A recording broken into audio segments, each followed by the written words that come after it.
Hi guys, ഇന്ന് നമ്മൾ നോക്കാനായിട്ട് പോകുന്നത് തമിഴിൽ ഇപ്പോൾ റീസെന്റ് ആയിട്ട് റിലീസ് ആയിട്ടുള്ള ജസ്റ്റിസ് ഫോർ ജെനി എന്ന് പറഞ്ഞ ഒരു മൂവിയാണ്. ഇതിന്റെ വൺ ലൈൻ എന്താന്ന് നോക്കിയാൽ ഒരു പെൺകുട്ടിക്ക് കൊടൂരമായി പീഡനങ്ങൾ അനുഭവിക്കേണ്ടവരാണ്. അതിനുശേഷം അവളെ ക്രൂരമായി കൊന്നു കളയുന്നുണ്ട്. അന്വേഷിക്കാൻ വേണ്ടി പോലീസുകാര് തലങ്ങും വിലങ്ങും ഓടുന്നുണ്ടെങ്കിലും അവർക്ക് കൃത്യമായിട്ട് കൊലപാതകയെ കണ്ടെത്താനായിട്ട് സാധിക്കുന്നില്ല. പിന്നീട് 5 വർഷത്തിന് ശേഷം ഈ ഒരു കേസ് റീഓപ്പൺ ചെയ്യാണ്. കുറ്റവാളിയെ കണ്ടുപിടിച്ചിട്ടുണ്ടാവോ, എന്താണ് അവളുടെ ജീവിതത്തിൽ ശരിക്കും പറ്റിയത്, ക്രൂരമായി കൊല്ലപ്പെട്ട ഈ ഒരു പെൺകുട്ടിക്ക് ജസ്റ്റിസ് കിട്ടിയിട്ടുണ്ടാവും. ഇതെല്ലാമാണ് ഈ ഒരു കഥയിൽ പറഞ്ഞിട്ടുള്ളത്. അപ്പൊ നമുക്ക് അധികം ലേറ്റ് ആക്കിക്കാതെ നേരെ വീഡിയോയിലോട്ട് പോകാം. ഇപ്പൊ ഒരു പോലീസ് സ്റ്റേഷനിൽ പോലീസ് ഓഫീസേഴ്സ് എല്ലാവരും കൂടി കമ്മീഷണർ അടക്കം എന്തോ ഒരു ഇമ്പോർട്ടന്റ് കാര്യത്തെ കുറിച്ച് സംസാരിക്കുകയാണ്. എന്താണ് അവർ സംസാരിക്കുന്നതെന്ന് നോക്കിയാല് 5 വർഷങ്ങൾക്ക് മുമ്പ് ജെനി എന്ന് പറഞ്ഞ ഒരു പെൺകുട്ടിയെ ഒരാള് ക്രൂരമായി റേപ്പ് ചെയ്ത് കൊന്നുകളയാണ് ചെയ്തത്. ആ ഒരു കേസ് അവർക്ക് ഇതുവരെ തെളിയിക്കാനായിട്ട് പറ്റിയിട്ടില്ല. ആ ഒരു കേസ് റീഓപ്പൺ ചെയ്യാനായിട്ട് പോവാണ്. അതിനെ കുറിച്ചാണ് ഇപ്പൊ എല്ലാവരും സംസാരിച്ചുകൊണ്ടിരിക്കുന്നത്. ഇത് നമ്മൾ നോക്കിയും കണ്ടും വേണം ഡീൽ ചെയ്യാനായിട്ട്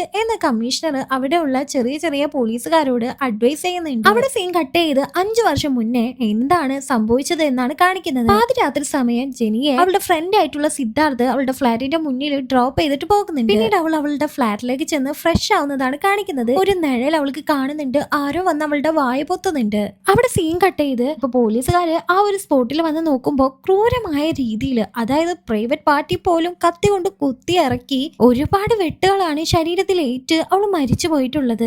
ഭയങ്കര ബ്രൂട്ടൽ ആയിട്ടാണ് ആ ഒരു പെൺകുട്ടിയെ ഇപ്പൊ ആ ഒരാള് കൊന്നു കളഞ്ഞിട്ടുള്ളത്. ഇത് കണ്ടപാടെ പോലീസുകാർക്ക് മനസ്സിലാവുന്നുണ്ട് ഈ ഒരു കേസ് അവർക്ക് വലിയ തലവേദനയാകാനായിട്ടാണ് പോകുന്നതെന്ന്. പോലീസുകാര് അപ്പൊ തന്നെ ജെനിയുടെ വീട്ടുകാരെയും ഇത് അറിയിക്കുന്നുണ്ട്. അവളുടെ അമ്മ നെഞ്ചുപൊട്ടി ഇപ്പൊ കരഞ്ഞോണ്ടിരിക്കുകയാണ്. ഈ കൊല്ലപ്പെട്ട പെൺകുട്ടിയുടെ ബെസ്റ്റ് ഫ്രണ്ട് ആയിട്ടുള്ള പ്രിയങ്ക ഭയങ്കര കരച്ചിലായിരുന്നു. അവൾക്ക് ജെനിയെ അത്രത്തോളം ഇഷ്ടമായിരുന്നു. ഇപ്പൊ പോസ്റ്റ്മോർട്ടം ചെയ്ത റിപ്പോർട്ട് വരുന്നുണ്ട്. അതിൽ നിന്ന് ഒരുപാട് എവിഡൻസ് ആണ് പോലീസുകാർക്ക് കിട്ടുന്നത്. ഇവളെ 1 വട്ടമല്ല 3 വട്ടമാണ് ആ ഒരു കൊലപാതകയെ റേപ്പ് ചെയ്തിട്ടുള്ളത്. അത് മാത്രമല്ല ജെനിയുടെ ദേഹത്ത് നിന്ന് ആ ഒരാളുടെ സീമൻ കൂടെ കിട്ടിയിട്ടുണ്ടായിരുന്നു. അത് ടെസ്റ്റിന് അയച്ച് അതിൽ നിന്ന് ഏത് ബ്ലഡ് ഗ്രൂപ്പ് ഉള്ള ആളായിരിക്കും കണ്ടെത്താനായിട്ട് സാധിക്കും. ഏകദേശം A positive, B positive, O positive, അങ്ങനെ ഈ ഒരു ബ്ലഡ് ഗ്രൂപ്പിൽ പെട്ട ആളാണ് അതെന്ന് കൃത്യമായിട്ട് കണ്ടെത്താനായിട്ട് പറ്റും. ആ ഒരു ടെസ്റ്റിന് വേണ്ടി അയക്കുന്നുണ്ട്. അത് മാത്രമല്ല ജെനിയുടെ ശരീരത്തിൽ കത്തി കൊണ്ട് ഒരുപാട് കുത്തിയിട്ടുണ്ടെന്ന് പറഞ്ഞില്ലേ, ആ കുത്തുമ്പോഴൊന്നും അവള് മരിച്ചിട്ടുണ്ടായിരുന്നില്ല.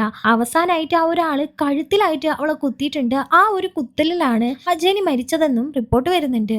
നല്ല ബ്രൂട്ടൽ ആയിട്ടാണ് അവളെ കൊന്നിരിക്കുന്നത്. അതുകൊണ്ട് തന്നെ ഒരു വലിയ സൈക്കോ ആണ് ഈ ഒരു കൊലപാതകം ചെയ്തിരിക്കുന്നത് എന്നുള്ള റിപ്പോർട്ടാണ് പോലീസുകാരെ തയ്യാറാക്കുന്നത്. ഈ ഒരു പോലീസുകാരും ഈ ഒരു കേസ് ഭയങ്കര സീരിയസ് ആയിട്ട് തന്നെയാണ് അന്വേഷിക്കാനായിട്ട് തുടങ്ങുന്നത്. ഈ ഒരു കേസിന്റെ ഉത്തരവാദിത്തം താരക എന്ന് പറഞ്ഞ ഒരു പോലീസ് ഓഫീസർക്കാണ് ഉണ്ടായിരുന്നത്. ഇപ്പൊ പ്രിയങ്കയെ കാണിക്കുന്നുണ്ട്. അവൾ ഇപ്പോഴും നന്നായി തന്നെ ഫീൽ ചെയ്തുകൊണ്ടേയിരിക്കുകയാണ്. കാരണം എന്താന്ന് വെച്ചാല് ജെനിയും പ്രിയങ്കയും രണ്ടുപേരും എപ്പോഴും ഒരുമിച്ച് തന്നെയായിരുന്നു ഉണ്ടായിരുന്നത്. അവരുടെ സന്തോഷത്തിലും ദുഃഖത്തിലും രണ്ടുപേരും അവരവർക്ക് താങ്ങായിട്ടുണ്ടായിരുന്നു. ഇതുപോലെ തന്നെ രണ്ടുപേരും മെഡിക്കൽ എക്സാം എഴുതിയിട്ട് അതിന്റെ റിസൾട്ട് വന്നിരിക്കുന്ന സമയമായിരുന്നു അത്. എക്സാം ഒക്കെ കഴിഞ്ഞ് അവർക്ക് സീറ്റ് കിട്ടിയിട്ടുണ്ട്. രണ്ടുപേരും ഒരേ കോളേജിൽ തന്നെ പോകുള്ളൂ എന്നെല്ലാം പറഞ്ഞു വെച്ചിരിക്കുകയായിരുന്നു. ജെനി മരിച്ച അന്നത്തെ ദിവസം രാവിലെ വരെ അവര് ഒരുപാട് സന്തോഷത്തോടുകൂടി പാർട്ടി എൻജോയ് ചെയ്തിട്ടാണ് തിരിച്ച് വീട്ടിലേക്ക് പോയത്. പ്രിയങ്ക ശരിക്കും ആ ഒരു സ്റ്റേഷനിലെ കമ്മീഷണറുടെ മകളായിരുന്നു. അതിപ്പോഴാണ് കാണിക്കുന്നത്. ദ്വാരക ഇപ്പോ പ്രിയങ്കയെ വിളിച്ച് ചോദ്യം ചെയ്യുന്നുണ്ട്. പക്ഷെ പ്രിയങ്ക എന്തോ കുറ്റം ചെയ്തു എന്നുള്ള രീതിയിലാണ് ചോദ്യം ചെയ്തുകൊണ്ടിരിക്കുന്നത്. അത് മാത്രമല്ല ജെനി ഒരു നല്ല പെൺകുട്ടി ആയിരുന്നില്ല. അവളിങ്ങനെ പുറത്തെല്ലാം പോയി പാതിരാത്രി അകത്ത് കയറി വരുന്ന ഒരു പെൺകുട്ടിയെ പോലെ മോശം രീതിയിലാണ് ഇപ്പോ ദ്വാരക സംസാരിച്ചുകൊണ്ടിരിക്കുന്നത്. ഇതൊന്നും പ്രിയങ്കക്ക് അത്രക്ക് അങ്ങോട്ട് ഇഷ്ടപ്പെടുന്നുണ്ടായിരുന്നില്ല. പ്രിയങ്ക അവിടെ നിന്ന് പോയതിനു ശേഷം ജെനിയെ ഡ്രോപ്പ് ചെയ്ത ഒരു പയ്യൻ ഉണ്ടായിരുന്നല്ലോ, സിദ്ധാർത്ഥ്, അവൻ അവിടേക്ക് വരുന്നുണ്ട്. ഒരുപാട് നാളായിട്ട് അവര് ഭയങ്കര ഫ്രണ്ട്സ് ആയിരുന്നു. ഏകദേശം ഒരു 5 വർഷത്തോളം. അത് മാത്രമല്ല അവരുടെ ഫാമിലീസ് തമ്മിൽ നല്ല ഒരു റിലേഷനിൽ തന്നെ ആയിരുന്നു. ജെനിക്ക് സിദ്ധാർത്ഥിനെയും സിദ്ധാർത്ഥിന് ജെനിയെയും ഒരു തരി ഇഷ്ടമൊക്കെ ഉണ്ടായിരുന്നു പറഞ്ഞില്ലേ. പക്ഷെ അവര് പരസ്പരം അത് തുറന്നു പറഞ്ഞിട്ടില്ല. പ്രിയങ്ക പറയുന്നുണ്ട് സിദ്ധാർത്ഥിനോട് ഇന്നെങ്കിലും അവളുടെ ഇഷ്ടം തുറന്നു പറയണം എന്ന് വിചാരിച്ചിട്ടായിരുന്നു പ്രിയങ്ക പോയിരുന്നത് എന്നാണ്. പക്ഷെ അന്ന് അവൾക്ക് അത് തുറന്നു പറയാനായിട്ട് സാധിച്ചിരുന്നില്ല. പാരന്റ്സിനെ വിളിച്ച് ചോദ്യം ചെയ്യുന്ന സമയത്ത് അന്ന് രാത്രി ജെനി വീട്ടിലെത്തിയിട്ടും 3 മണിക്കൂറിന് ശേഷം പാരന്റ്സ് എത്തൂന്ന് അവളോട് പറഞ്ഞിട്ടുണ്ടായിരുന്നു. അവൾ ആ സമയത്ത് തന്നെ സിദ്ധാർത്ഥിനെ വിളിക്കുന്നുണ്ട്. വീട്ടിൽ ആരും ഇല്ലാന്നും വീട്ടിലേക്ക് വരാനായിട്ടും അവനോട് പറയുന്നുണ്ട്. അവൻ ആദ്യം വരുന്നില്ല എന്നാണ് പറയുന്നത്. പിന്നെ അവൾ എന്തോ മാത്യുവിനെ ഞാൻ വിളിക്കുന്നു പറഞ്ഞപ്പോഴാണ് അവൻ വരാന്ന് സമ്മതിക്കുന്നത്. ഇതും കൂടി കേട്ടോടുകൂടി ദ്വാരക അവൾ ഒരു പൊട്ട പെൺകുട്ടിയാണെന്ന് കൺഫേം ചെയ്യാണ്. പാരന്റ്സിനോട് ഈ ഒരു കാര്യം അവൾ പറയുന്നുണ്ട്. സിദ്ധാർത്ഥിനെ പാതിരാത്രി അവൾ എന്തിനാണ് വീട്ടിലേക്ക് വിളിച്ചു വരുത്തിയതെന്നല്ല ദ്വാരക പാരന്റ്സിനോട് ചോദിക്കുമ്പോ ഇതൊന്നും കേട്ടിരിക്കാനുള്ള ആ ഒരു മനഃശക്തി അവളുടെ അച്ഛൻ ഉണ്ടായിരുന്നില്ല. മരിച്ചവരോ മരിച്ച് ഇനി അവളുടെ പേരിൽ ഇങ്ങനെ ചീത്തപ്പേരും കൂടി ആക്കല്ലേന്നാണ് ആ ഒരു അച്ഛൻ പറയുന്നത്. സിദ്ധാർത്ഥ് രാത്രി 12 മണിയായപ്പോ ജെനിയുടെ വീട്ടിൽ പോയ സമയത്ത് അവൻ കഥക് തട്ടുന്നുണ്ട്. അത് തുറക്കാതെ ആയപ്പോഴാണ് അവൻ അവിടുത്തെ സെക്യൂരിറ്റി അറിയിക്കുകയും എന്നിട്ടും തുറക്കാതായപ്പോ പോലീസുകാരോട് വിളിച്ചു പറയുകയും ചെയ്തത്. പോലീസുകാർ വന്ന് നോക്കുമ്പോഴാണ് അവളെ മരിച്ച നിലയിൽ കണ്ടെത്തിയത്. അതുകൊണ്ട് തന്നെ ദ്വാരകക്ക് ഒരു ഡൗട്ട് വരാണ്, ഇനി സിദ്ധാർത്ഥാണോ അവളെ റേപ്പ് ചെയ്ത് കൊന്നതെന്ന്. എന്നാൽ സിദ്ധാർത്ഥിനോട് എത്ര തല്ലി ചോദിച്ചിട്ടും എത്ര ഭീഷണിപ്പെടുത്തിയിട്ടും അവൻ ആ ഒരു കുറ്റം സമ്മതിക്കുന്നുണ്ടായിരുന്നില്ല. ദ്വാരകയുടെ ക്വസ്റ്റ്യൻ ചെയ്യലൊക്കെ ഭയങ്കര വൃത്തികെട്ട രീതിയിലായിരുന്നു. അവളുടെ കൺമുന്നിലുള്ളവരെല്ലാം കുറ്റക്കാരാണെന്നുള്ള രീതിയിലാണ് അവള് പെരുമാറിക്കൊണ്ടിരിക്കുന്നത്. പോലീസുകാര് CCTV വിഷ്വൽസ് ഒക്കെ ചെക്ക് ചെയ്യുന്ന സമയത്ത് സിദ്ധാർത്ഥ് ജെനിയെ ഡ്രോപ്പ് ചെയ്യാൻ വന്നില്ലേ, ആ ഒരു സമയത്ത് അവരുടെ ബാക്കിലൂടെ ജെനിയുടെ വീടിന്റെ മുകളിൽ താമസിക്കുന്ന ഒരാള് കാറുമായിട്ട് അതിലെ പോയിട്ടുണ്ടെന്ന് മനസ്സിലാവുന്നത്. അയാൾ ഇത്തിരി ദേഷ്യക്കാരനാണെന്ന് ആ ഒരു സെക്യൂരിറ്റി പറയുന്നുണ്ട്. ജെനി അവിടെ വന്ന സമയത്ത് ജെനിയുടെ കയ്യിൽ ഒരു ഫുഡ് പാക്കറ്റ് ഉണ്ടായിരുന്നു. ആ ഒരു പാക്കറ്റ് സെക്യൂരിറ്റിക്ക് കൊടുത്തിട്ടാണ് അവൾ അവിടെ നിന്ന് പോകുന്നത്. ഇതെല്ലാം ചോദിക്കാതെ തന്നെ ആ ഒരു സെക്യൂരിറ്റി പറഞ്ഞതുകൊണ്ട് തന്നെ എന്നോട് ചോദിച്ചില്ലല്ലോ, ചോദിക്കാതെ എന്തിനാ ഇത് പറയുന്നതെന്ന് ചോദിച്ച് ദ്വാരക അവനെ ഒരുപാട് തല്ലി സെല്ലിലൊക്കെ ഇടുന്നുണ്ട്. ജെനിയുടെ ഫ്രണ്ട്സിനെ എല്ലാവരെയും വിളിച്ചിപ്പോ ക്വസ്റ്റ്യൻ ചെയ്തോണ്ടിരിക്കുകയാണ്. ഭയങ്കര ദേഷ്യത്തോടു കൂടിയാണ് ഫ്രണ്ട്സിന് ചോദ്യങ്ങളൊക്കെ ചോദിക്കുന്നത്. അതിലൊരു പയ്യനുണ്ടായിരുന്നു മാത്യുവിന് ജെനിനോട് വൺ സൈഡ് ലവ് ആയിരുന്നു. പക്ഷെ എനിക്ക് സിദ്ധാർത്ഥിനോടായിരുന്നല്ലോ ഇഷ്ടം. ഇപ്പൊ ജെനിയുടെ വീട്ടിലുള്ള ജനലുകൾ തല്ലിപ്പൊട്ടിക്കേ അല്ലെങ്കിൽ വാതില് തല്ലിപ്പൊട്ടിക്കോ ഒന്നും ചെയ്തിട്ടില്ല. മെയിൻ ഡോർ വഴി തന്നെയാണ് ആ ഒരു കൊലപാതകി വീട്ടിലേക്ക് കയറിയിട്ടുള്ളതെന്ന് പോലീസുകാർക്ക് മനസ്സിലാവുന്നുണ്ട്. സമൻസ് കളക്ട് ചെയ്തിട്ട് അതിന്റെ റിപ്പോർട്ട് വരുന്നുണ്ട്. ആ ഒരു ബ്ലഡ് ഗ്രൂപ്പിൽ പെട്ട ആൾക്കാരുടെ എണ്ണ എടുക്കുന്ന സമയത്ത് അതിൽ സിദ്ധാർത്ഥം ഉണ്ടായിരുന്നു. പോരാത്തതിന് ജെനിയുടെ അച്ഛനും ഉണ്ടായിരുന്നു. ഒരു മനസാക്ഷിയും ഇല്ലാതെ ദ്വാരക പറയാണ് അച്ഛന്റെ സീമനും കളക്ട് ചെയ്തിട്ട് ഇത് തമ്മിൽ മാച്ച് ആവുണ്ടോ എന്ന് നോക്കാൻ. ദ്വാരക ജെനിയുടെ അച്ഛനെ പോലും ഡൗട്ട് അടിച്ചിരുന്നു. പ്രിയങ്കക്ക് ഇപ്പോ ഉറങ്ങാൻ പോലും സാധിക്കുന്നില്ല. കണ്ണടച്ചാൽ അവളുടെ മുന്നിലായിട്ട് ജെനി വന്നിരിക്കുന്നു എന്നുള്ള തോന്നലായിരുന്നു. ജെനിയുടെ ഓർമ്മകള് അവൾ അലട്ടിക്കൊണ്ടേയിരിക്കുകയാണ്. ജെനിയുടെ കേസിൽ ഇത്രയും ദിവസമായിട്ട് ഒരു ഇംപ്രൂവ്മെന്റ് ഇല്ലാത്തത് കൊണ്ട് തന്നെ പ്രിയങ്കക്ക് അവളുടെ അച്ഛൻ ഉൾപ്പെടെ പോലീസ് ഡിപ്പാർട്ട്മെന്റിനോട് തന്നെ ദേഷ്യം തോന്നാണ്. ഇപ്പൊ ഒരു സ്ത്രീ പോലീസ് സ്റ്റേഷനിലേക്ക് വിളിക്കുന്നുണ്ട്. എന്തോ ഒരു വലിയ ഇമ്പോർട്ടന്റ് ആയ തെളിവ് ആ ഒരു സ്ത്രീ ദ്വാരകയോട് പറഞ്ഞു കൊടുക്കുന്നുണ്ട്. ആ ഒരു ആക്ഷൻസിൽ നിന്ന് നമുക്ക് മനസ്സിലാവാണ് ആ ഒരു കൊലപാതകി ഭയങ്കര ഹൈറ്റ് ഉള്ള ആളും പിന്നെ താടി വെച്ചിട്ടുള്ള ഒരാളാണെന്നൊക്കെ. ജെനിയുടെ അമ്മ ഇപ്പൊ പ്രിയങ്കയെ കാണാനായിട്ട് അവളുടെ വീട്ടിലേക്ക് വരുന്നുണ്ട്. ജെനിയെ പോലെ തന്നെ സ്വന്തം മോളെ പോലെയാണ് പ്രിയങ്കയെയും അവർ കരുതിയിരുന്നത്. ജെനിക്ക് ഫസ്റ്റ് ദിവസം ക്ലാസ്സിന് പോകുമ്പോൾ ഇടാനായിട്ട് ആ ഒരു അമ്മ കമ്മല് വാങ്ങിയിട്ടുണ്ടായിരുന്നു. ആ ഒരു കമ്മല് പ്രിയങ്കയെ ഏൽപ്പിച്ചിട്ട് നീയോ എന്റെ മകളാണ് എന്ന് പറഞ്ഞിട്ടാണ് ആ ഒരു അമ്മ അവിടെ നിന്ന് പോകുന്നത്. പ്രിയങ്ക കരഞ്ഞുകൊണ്ട് ആ ഒരു അമ്മയെ ആശ്വസിപ്പിക്കാനായി ശ്രമിച്ചുകൊണ്ടിരിക്കുകയാണ്. ദ്വാരകക്ക് ഇപ്പോ ഹയർ ഓഫീസേഴ്സിന്റെ കയ്യിൽ നിന്നോ ഈ ഒരു കേസിന്റെ പിന്നിൽ വലിയ പ്രഷർ കിട്ടാണ്. ഒരു എവിഡൻസ് പോലും അവൾക്ക് കിട്ടിയിട്ടുണ്ടായിരുന്നില്ല. ഫ്രണ്ട്സ് ആയിരിക്കും പ്രതികളെന്നാണ് അവൾ കരുതിയിരുന്നത്. പക്ഷെ അവൾക്ക് തന്നെ അറിയാം അവരല്ല പ്രതികളെന്ന്. 5 വർഷത്തിന് ശേഷം ഈ ഒരു കേസ് തെളിയിക്കാതെ ഇരുന്നിട്ടും വീണ്ടും അത് റീഓപ്പൺ ചെയ്യാനുള്ള കാരണം എന്താന്ന് വെച്ചാല് പ്രിയങ്ക MBBS പഠിക്കാനായിട്ട് ഇരുന്നായിരുന്ന ഒരു കുട്ടിയായിരുന്നല്ലോ. വീട്ടിൽ അവള് പാസ്സാവുകയും ചെയ്തു. പക്ഷെ അവള് ആ ഒരു MBBS കംപ്ലീറ്റ് ചെയ്യാതെ ലോ പഠിച്ച് ഇപ്പൊ ഒരു വക്കീലായേക്കാണ്. ജെനിയുടെ കേസ് റീഓപ്പൺ ചെയ്യാനായി അവള് ഹൈക്കോടതി വരെ പോയേക്കാണ് ഇപ്പോ. ആക്ച്വലി പ്രിയങ്കക്ക് ഡോക്ടർ ആവണം തന്നെയായിരുന്നു ആഗ്രഹം. പക്ഷെ അതിനേക്കാൾ കൂടുതൽ പ്രിയങ്ക അവളുടെ ബെസ്റ്റ് ഫ്രണ്ട് ആയിട്ടുള്ള ജെനിയെ സ്നേഹിച്ചിരുന്നു. ജെനിക്ക് വേണ്ടിയിട്ടാണ് ഇപ്പോ ഒരു ലോ പഠിച്ച് അവള് വക്കീലായത്. പക്ഷെ ഇവൾ ഇങ്ങനെയൊക്കെ ചെയ്യുന്നത് അവളുടെ അമ്മക്ക് തീരെ ഇഷ്ടപ്പെടുന്നില്ലായിരുന്നു. നീ നിന്റെ ഭാവി ഇല്ലാതാക്കരുത് എന്നാണ് ആ ഒരു അമ്മ പറയുന്നത്. പക്ഷെ അച്ഛൻ പ്രിയങ്കക്ക് നല്ല സപ്പോർട്ടായിരുന്നു. നിന്റെ തീരുമാനം എന്താണോ അതനുസരിച്ച് നീ മുന്നോട്ട് പോകാനും. പക്ഷെ ഇതാലോചിച്ച് ഒരിക്കലും നീ റിഗ്രറ്റ് അടിക്കാൻ പാടില്ല എന്നൊക്കെ പറയുന്നുണ്ട്. കോടതിയില് പ്രിയങ്ക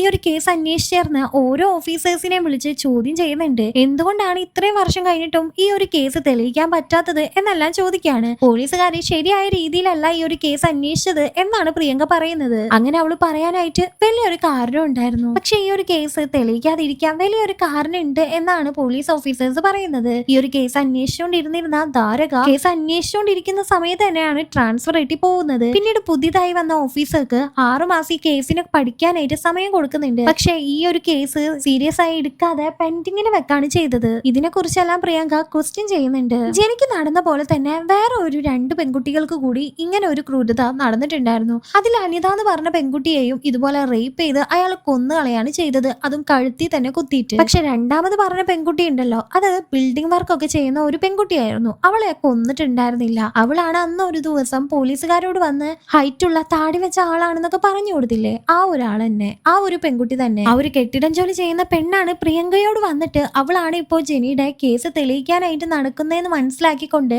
അന്ന് ആ ഒരാള് 6 അടി ഉയരത്തിലുള്ള ഒരാള്, താടി വെച്ച ഒരാള്, അവള് പണികളെല്ലാം കഴിഞ്ഞ് കിടക്കുന്ന സമയത്ത് കത്തി കൊണ്ട് ഭീഷണിപ്പെടുത്തി അവളെ റേപ്പ് ചെയ്തതെന്ന്. ആ സമയത്ത് അവൾ ഒച്ചെടുത്തിട്ടുണ്ടായിരുന്നെങ്കിൽ എന്തായാലും അയാള് അവളെ കുത്തിക്കൊല്ലുന്ന് അവൾക്ക് അറിയായിരുന്നു. അതുകൊണ്ടാണ് അവള് മിണ്ടാതെ കിടന്നു കൊടുത്തത്. ഇവള് പോലീസുകാർക്ക് കംപ്ലൈന്റ് കൊടുത്തിരുന്നു. പക്ഷെ അവളുടെ ഭാവിനെ ഇത് എഫക്ട് ചെയ്യാതിരിക്കാൻ വേണ്ടി FIR എഴുതാതെ പോലീസുകാര് അവരുടെ രീതിയിലാണ് അത് അന്വേഷിച്ചത്. പക്ഷെ അവർക്ക് പ്രതികളെ കണ്ടെത്താനായിട്ട് പറ്റിയില്ല. പക്ഷെ ഈ പോലീസുകാരുടെ കയ്യിൽ നിന്ന് വന്ന ഒരു മിസ്റ്റേക്ക് എന്താന്ന് വെച്ചാല്, ഈ പരാതി നൽകിയ പെൺകുട്ടിയുടെ സാരിയിൽ നിന്ന് കുറച്ച് സീമൻ കിട്ടിയിട്ടുണ്ടായിരുന്നു. ആ സീമനും ജെനിയുടെ ശരീരത്തിൽ നിന്ന് കിട്ടിയ സീമനും തമ്മിൽ അവര് ചെക്ക് ചെയ്ത് നോക്കിയിട്ടുണ്ടായിരുന്നില്ല എന്തെങ്കിലും കണക്ഷൻ ഉണ്ടോന്ന്. അത് പ്രിയങ്ക ചോദ്യം ചെയ്യുന്നുണ്ട്.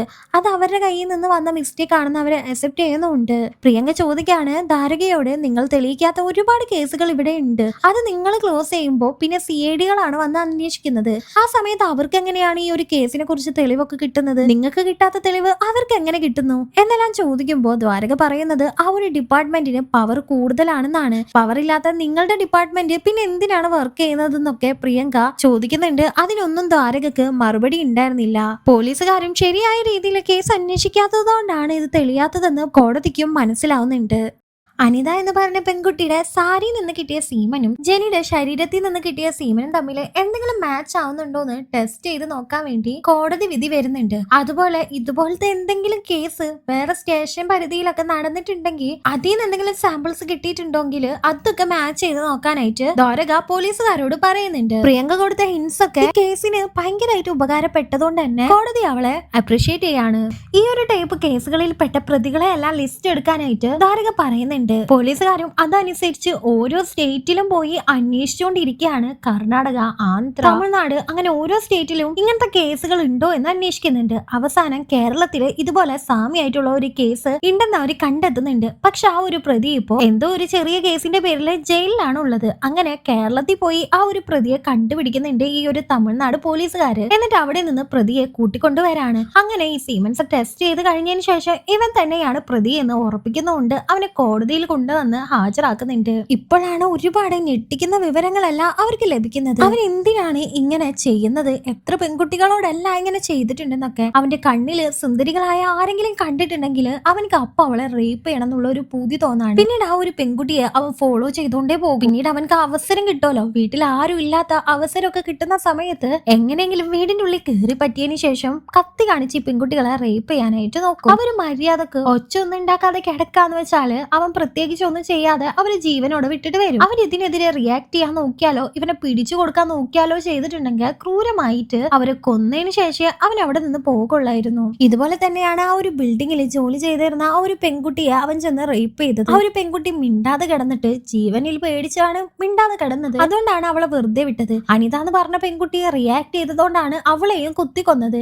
ജെനിയും ആദ്യത്തെ 2 വട്ടം മിണ്ടാതെ കിടന്നു. അവളുടെ വായിൽ ഇൻസുലേഷൻ ടൈപ്പ് എല്ലാം ഒട്ടിച്ചിരുന്നു, കൈയും കാലൊക്കെ കെട്ടിയിട്ടിരുന്നു. പക്ഷെ ആ ഒരു സമയത്ത് 3ാമത് അവൻ റേപ്പ് ചെയ്യാൻ നിൽക്കുമ്പോഴാണ് സിദ്ധാർത്ഥ് അവിടേക്ക് വന്നത്. സിദ്ധാർത്ഥിന്റെ ശബ്ദം കേട്ട് ജെനിയും ഒച്ച എടുക്കാനായിട്ട് തുടങ്ങി. അതുകൊണ്ട് തന്നെ ഇവൻ പിടിക്കപ്പെടോ എന്നുള്ള പേടിയിലാണ് ആ ഒരാള് ജെനിയെ ക്രൂരമായി കുത്തിക്കൊന്നത്. ഈ ഒരു കാര്യങ്ങളെല്ലാം ജഡ്ജിന്റെ മുന്നിൽ വെച്ച് ആ ഒരാള് തുറന്നു പറയാണ്. ഇത് കേട്ട് അവിടെ ഉണ്ടായിരുന്നവരെല്ലാം ഷോക്ക് ആവുന്നുണ്ട്. അത് മാത്രമല്ല ഇത് കേട്ടോണ്ടിരുന്നിരുന്ന ജെനിയുടെ അച്ഛനും അമ്മയും റിയാക്ട് ചെയ്യാനായിട്ട് തുടങ്ങാണ്. അച്ഛൻ അവന്റെ കാലിലെ ചെരുപ്പൂരി ഇവന് നേരെ എറിയുന്നുണ്ട്. പ്രിയങ്കയും അവനോട് വല്ലാതെ ദേഷ്യപ്പെടുന്നുണ്ട്. ഇവനക്ക് മാനസികമായിട്ട് എന്തെങ്കിലും ബുദ്ധിമുട്ടുണ്ടോ എന്ന് ടെസ്റ്റ് ചെയ്ത് കൊണ്ടുവരാനായിട്ട് കോടതി പറയുന്നുണ്ട്. ടെസ്റ്റില് ഇവനക്ക് ഒരു മാനസിക പ്രശ്നങ്ങളും ഉണ്ടായിരുന്നില്ല. ബിൽഡിങ്ങിൽ ജോലി ചെയ്ത ആ ഒരു പെൺകുട്ടിയെ അവന്റെ ഫോട്ടോ കാട്ടിക്കൊടുത്ത് ഐഡന്റിഫൈ ചെയ്യാനായിട്ട് പറയുന്നുണ്ട്. അവളും ഇത് അവൻ തന്നെയാണെന്ന് ഐഡന്റിഫൈ ചെയ്യുന്നുണ്ട്. ഇപ്പൊ കോടതിയുടെ വിധി എന്താണെന്ന് അറിയാൻ എല്ലാവരും ആകാംക്ഷയോടുകൂടി ഇരിക്കുകയാണ്. അവനക്കൊരു മാനസിക പ്രശ്നം വന്നിട്ടില്ല എന്നുള്ള റിപ്പോർട്ട് ഉള്ളതുകൊണ്ട് തന്നെ ഇവന്റെ കയ്യിലിരിപ്പോണ്ടാണ് ഇതെല്ലാം ചെയ്തു കൂട്ടിയിരിക്കുന്നത്. അതുകൊണ്ട് ഇനി ഒരു പെൺകുട്ടിക്കും ഇങ്ങനെ ഒരു വിധി വരാതിരിക്കാൻ വേണ്ടിയിട്ട് അവനക്ക് വധശിക്ഷയാണ് വിധിക്കുന്നത്. പ്രിയങ്ക ഈ സമയം വാദിക്കുന്നുണ്ട്. ഇങ്ങനെ ഓരോ മുക്കിലും മൂലയിലും ഒരുപാട് പെൺകുട്ടികൾ ക്രൂരമായി റേപ്പ് ചെയ്ത് കൊല്ലപ്പെടുന്നുണ്ട്. അവർക്ക് എന്തുകൊണ്ടാണ് പേടിയില്ലാത്തത്? അവർ പിടിക്കപ്പെടില്ല എന്നുള്ള ധൈര്യം അവർക്ക് ഉള്ളത് കൊണ്ടാണ്. ഇങ്ങനത്തെ കൊലപാതകങ്ങളും റേപ്പൊക്കെ ചെയ്യുന്നവരെ വേഗം തന്നെ നമ്മൾ മിനിറ്റുകൾക്കുള്ളിൽ തന്നെ അറസ്റ്റ് ചെയ്യണം. അവർക്ക് ഒന്നും ചിന്തിക്കാതെ വധശിക്ഷ തന്നെ വിധിക്കണം. പിന്നീട് അവർക്ക് ഇത് ചെയ്യാനുള്ള പേടി തോന്നും, അവരിങ്ങനെ ചെയ്യാതെയാകുന്നൊക്കെ. ഇപ്പൊ പോലീസുകാരും ഈ ഒരു പ്രതി ഒരു കാട്ടിനുള്ളിലേക്ക് കൂട്ടിക്കൊണ്ടുപോയി വെടിവെച്ച് കൊന്നു കളയുന്നുണ്ട്. അങ്ങനെ ഈ ഒരു നിമിഷത്തിൽ ജെനിക്ക് ജസ്റ്റിസ് കിട്ടി കിട്ടിയെന്നുള്ളത് ഈ ഒരു മൂവിയിൽ കാണിക്കുന്നുണ്ട്. പ്രിയങ്കയെ ഓർത്ത് അവളുടെ അച്ഛന് അഭിമാനാണെങ്കിലും പ്രിയങ്ക കാരണം അച്ഛന്റെ പോലീസ് ഡിപ്പാർട്ട്മെന്റിന് ഒരു വലിയ മോശ പേരാണ് കിട്ടിയിരിക്കുന്നത്. ഇവിടെ വെച്ചിട്ട് ഈ ഒരു സിനിമ അവസാനിക്കുകയാണ്. നമ്മളുടെ ഈ ഒരു ലോകത്ത് നടന്നുകൊണ്ടിരിക്കുന്നതെന്ന് ഒന്ന് ചിന്തിക്കുക. അതിനെതിരെ നിങ്ങൾക്ക് എന്താണ് പറയാനുള്ളതെന്ന് ഒന്ന് കമന്റ് ചെയ്തേക്കണേ. താങ്ക്